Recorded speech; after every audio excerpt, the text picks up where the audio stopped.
as a community of medical professionals can make that vision a reality.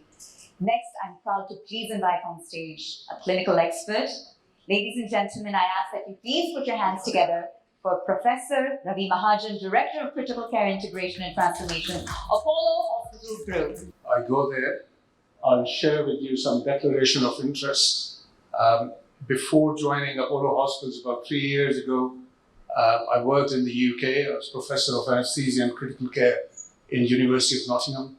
And the last job I held there was as President of Royal College of Anaesthetists. None of my interests in the past have any conflict with what I'm going to talk about today. So there we are. So as you heard, in 1990s, as you heard already, we started to bring patients in critical care, those who deserve, but the criteria were very, very strict. And there was very low threshold for withdrawal. If things didn't improve in 48 hours, 72 hours, very low threshold for withdrawal. And that was how things were. High dependency units and outreach teams, as we've heard, where we could, as Professor Diveti has just mentioned, where we could identify patients who might benefit from earlier treatment or earlier enhanced care. And rather than for them to go to ICU, we would admit them to high dependency units. And the outreach teams were very, very important in recognizing these patients in the wards. Well, last decade or so, or about 10, 15 years ago, risk predictions and the early warning scores and all those things came into being, and that helped us move forward.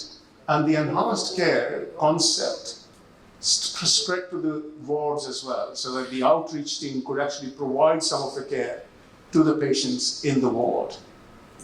And let's see where this particular decade takes us. So not only just the cancer, I think there are other non-invasive, the non-communicable illnesses, which are on the rise in India, as you know, and the prevalence of whether it's obesity, diabetes, hypertension, whatever, they are on the up, and it is estimated that 1 in 4 Indians will have risk of dying from non-communicable diseases before they reach the age of 70. And the economic burden on India due to non-communicable diseases is going to be $4.8 trillion by 2030. So if that prediction is true, no country in the world can afford that kind of expenditure. So something has to be done. So we have large number of oncology patients who require critical care. And these are the causes. Some of these you've mentioned, you've heard, but the reason, and I don't really need to tell you all because you come from that background, but the reason why I put this slide is that there are certain things here which are common with other illnesses where earlier deterioration can be picked up, or deterioration can be picked up much earlier than the episodic measurement of vital parameters, whether that is to do with initiation of chemotherapy, or whether that is to do with post-operative care of elective or emergency, or whether that is to do with the bleeding disorders and some of the cardiovascular disorders, whether that's related to sepsis or not. So those are the kind of patients where you think a patient who now looks normal but is vulnerable. So that's the kind of patient where we need to get in early, or we need to go through this. So you're probably all aware of critical care levels, or the level of critical illnesses. So 0 there, level 0 is a patient who needs no critical care interventions, a normal patient in the ward. 1 is where you probably require critical care consultation, but it doesn't have to go anywhere. And 2 is where high dependency care comes in, so more than 2 systems disordered.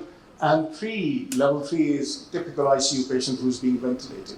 Somewhere in between is enhanced care. So when I was president of the Royal College, that's the concept that our faculty of critical care brought in, that there are a number of patients who require enhanced care in the ward or continuous monitoring in the ward. And what we suggested was that every hospital should have an enhanced care ward where those patients can be monitored. But now, today, with the advanced technology, we really don't need a separate ward for enhanced care. The enhanced care can be provided to the patients who are in the ward. What do? And that's where the clinical governance comes in.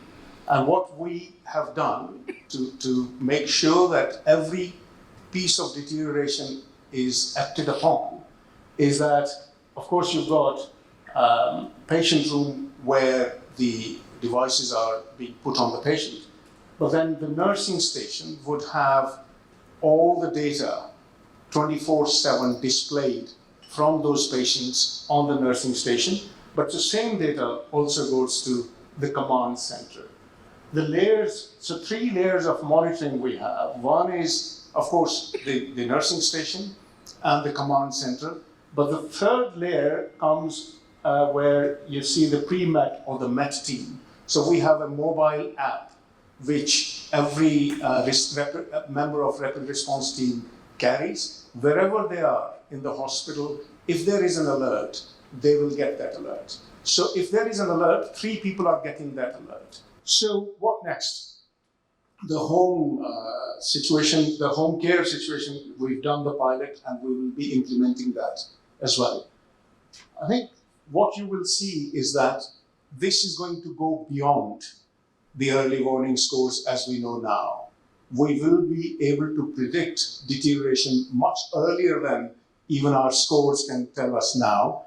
And that is because of the machine learning and the AI coming in. The other thing, which is very important here, is that critical care, if you think about it, was always reactive. You had a patient who had deteriorated, and as a reaction, you admitted them to critical care and looked after them. This makes critical care preventive. You actually can prevent patients becoming critically ill. So it takes it to another new dimension. So ladies and gentlemen, I'll end here saying that 2020 onwards, this decade has already taken us in concept and also in pilot and in some places beyond our boundaries. Things will go much further than that. In Apollo Hospitals, as for example, now, our quality team has got involved and they are going to declare this as a quality metric, which means that you will have to explain why a vulnerable patient was not monitored in this way if you didn't do that.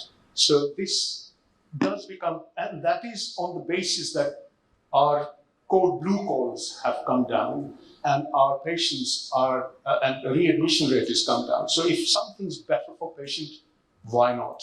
I think that is where we are and that is where we will be. Thank you very much indeed.